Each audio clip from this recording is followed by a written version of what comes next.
তুমি সারা জীবন পাপ করেছো। আমি আজকে বলে দিলাম, যদি কোনো যুবক বিবাহের আগে, কোনো যুবতী যদি বিবাহের আগে যদি জিনায় লিপ্ত হয়ে থাকে, আল্লাহ রাব্বুল আলামিন তাকে কোনো না কোনো সিলায় মাফ করে দিবে। কিন্তু বিবাহের পরে যারা জিনা করবে রে, ও বন্ধু, তাদের কোনো ক্ষমা নাই, তাদের কোনো ক্ষমা নাই। জোরে জোরে বলেন না নাউজুবিল্লাহ। বন্ধুরে আমার, দুইজন ফেরেশতা আসলো, এসে বলল, ইয়া রাসূলুল্লাহ চলুন, সঙ্গে চলুন। চলতে শুরু করলেন।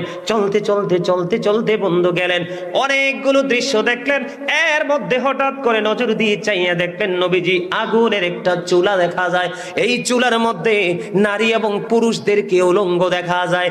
উলঙ্গ অবস্থায় বন্ধু তাদেরকে কি করলো, ওই উলঙ্গ অবস্থায় তাদেরকে শুধু পড়াচ্ছে, পড়তেছে। নবীজি প্রশ্ন করলেন, এরা কারা রে? সব দৃশ্য, সবগুলো স্টেজ তিনি অতিক্রম করেন।